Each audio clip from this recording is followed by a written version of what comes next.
of the page, O Chanukah, O Chanukah. This was originally written in Yiddish, which many of you know is a combination of medieval German and Hebrew, and a few other languages too, but mostly medieval German and Hebrew. And then we're going to sing it also in English, so you get a sense of what that might mean. My Yiddish is not so great, so if you're Yiddish speaking, help me out here. Everybody see where Oy Chanukah is? Oy Chanukah.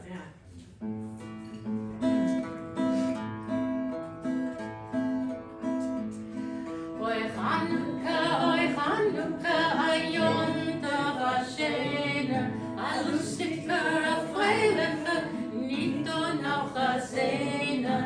Alle Nacht in Kleidle spielen wir, Sudlik esse Latkes, essen wir, geschwinde, sind Kinder, die Chanukah-Lieder haben. Gold oder Sonne, was singen dem Wunder und tanzen freilich im Korn.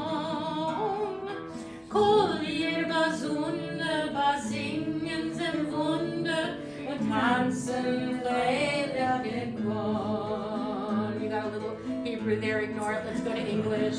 Oh Chanukah, come light the menorah.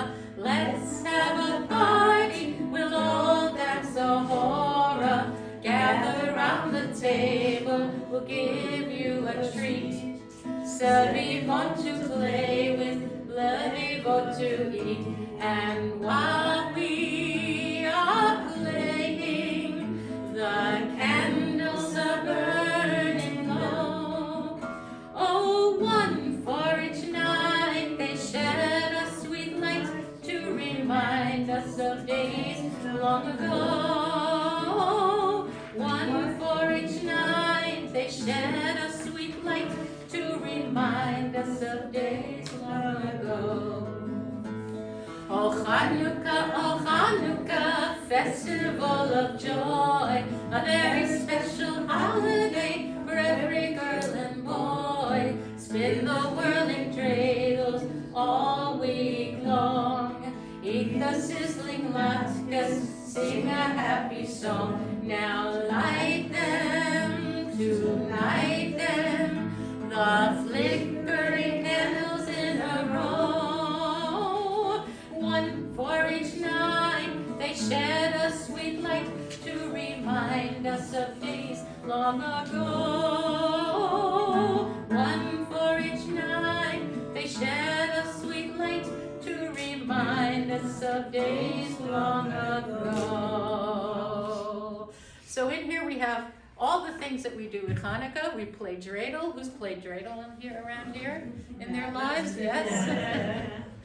Dreidel is and we have latkes. The point is, dreidel apparently was created during the time of the Maccabean Wars because the rabbis were forbidden to practice Judaism, but they would pretend they were doing this gambling game. They made up dreidel so that they could play something, and if anybody came in and saw them, it would look like they were just playing dreidel. But really, they were studying Torah and they were, doing Jewish prayer. So it has an ancient history. But nowadays, as you know, we spin the little dreidel on each of the four sides. It has four Hebrew letters. Let's see. It's Nes Gadol Haya Sham, which means a great miracle happened here. So Nes, the Nun, when that happens, everybody puts some coins into the middle. When you get Nes, nothing happens. When you get a Gimel for Gadol, you take everything. It's kind of like gimme, When you get a Hey, Haya, everybody takes half. The person who got it takes half of what's in the middle. And then if you get the Shin for Sham, you put in one. Right? We just looked up the rules. So, and most people play with Hanukkah Geld, which is chocolate coins, because we don't really want to, spend a lot of money. The other important thing is that Obviously, light is very important, and also food cooked in oil, which is where we get latkes, and soufganiot, which are basically donuts, jelly donuts. Anything that has oil is good at Hanukkah. So I would like to go on to another wonderful Hanukkah song. This is my favorite. We're singing it every night. Shir Hatzafon has a 6:30 online candle lighting every night. And every night we end with this one because it's my favorite, and I figured we only have 8 days to sing it, so we're going to do it every day. Today I get to do it twice. It's Ocho Candelicos, which you can see in the middle of the page. It is in Ladino. Now, like Yiddish, Yiddish is the language of the Northern European Jews. Ladino is the language of the Jews that originated in Spain and Portugal, and were kicked out in the late 1400s and 1500s. And it's a combination of medieval Spanish and Hebrew, and some Portuguese, I think. You can see from the numbers. Una, dos, tres, cuatro, cinco, seis, siete, ocho. So I think it's a combination of Portuguese. And so by the time you finish this song, you're gonna know how to count at least to 8 in Ladino.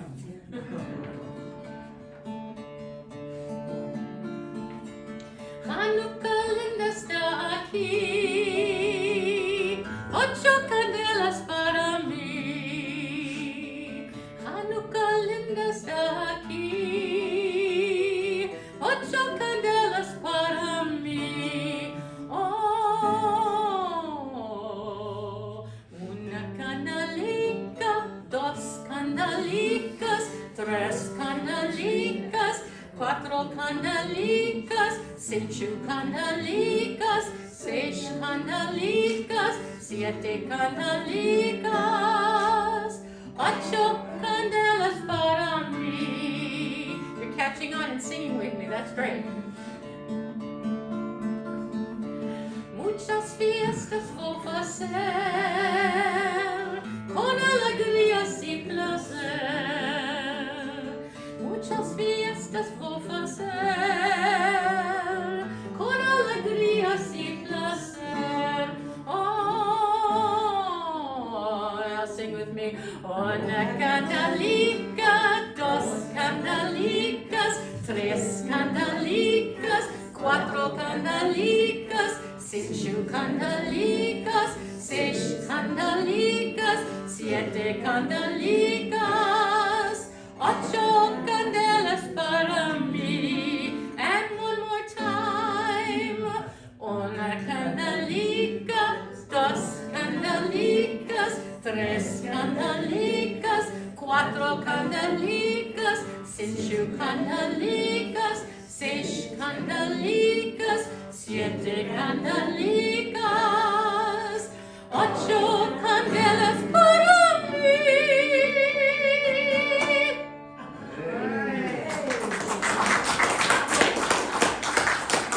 Thank you. So, now we're going to get to our candle lighting very shortly, and I also want to talk about the aspect of Hanukkah that's really about light, bringing light into dark times. The Jewish calendar is a lunar one, so we have 12 lunar months, and the beginning, each month is usually 29 or 30 days. The beginning of each month is the new moon, the time when you see just a tiny bit sliver of moon. The full moon is usually around the 14th of the month, right in the middle. And most holidays start either on the new moon or on the full moon. Our harvest festivals usually start on the full moon because that's associated with fertility and harvest and all that. The interesting thing about Hanukkah is that it goes over 2 months. That's very rare, that it actually covers the boundaries of 2 months. It starts on the 25th of Kislev and finishes on the 2nd of Tevet. Kislev and Tevet are the 2 months that are usually the darkest. Usually they're December and January.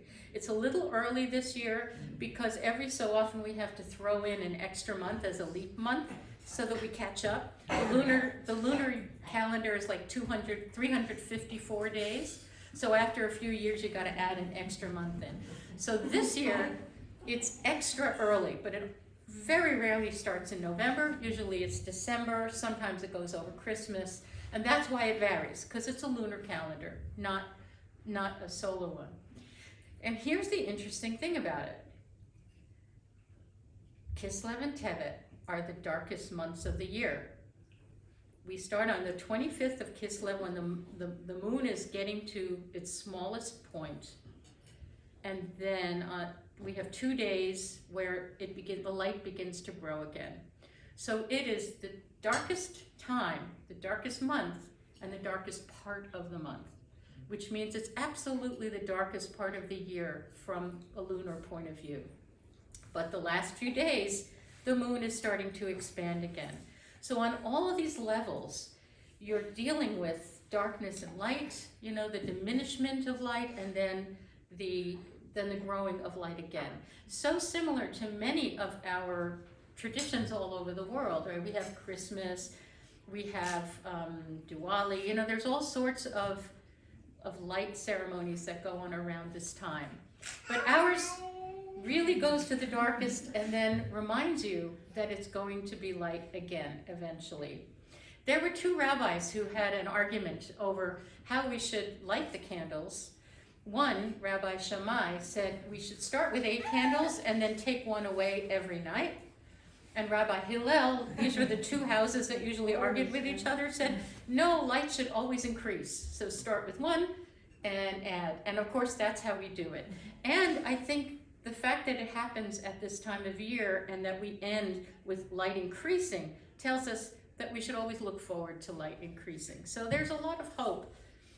Today is Rosh Chodesh, the beginning of the month of Tevet, and now we can look forward to the light getting a little bit more, at least from a lunar perspective, and shortly after December 21st, the light will start increasing also from a solar perspective. So it reminds us that even at the darkest time of the year, we look forward to light increasing.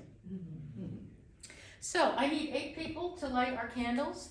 We light them from left to right, the way that not the way that Hebrew is written, the way we write, left to right. We put them in right to left, and we light them left to right. So there are a couple of people who already volunteered to light. If they would come up, one of them I think is out with the baby. And we need a few more volunteers. David, maybe? Yeah? Is Sarah with you? No, Sarah's gone. Okay, good. 1, 2, 3, 4, 5, 6.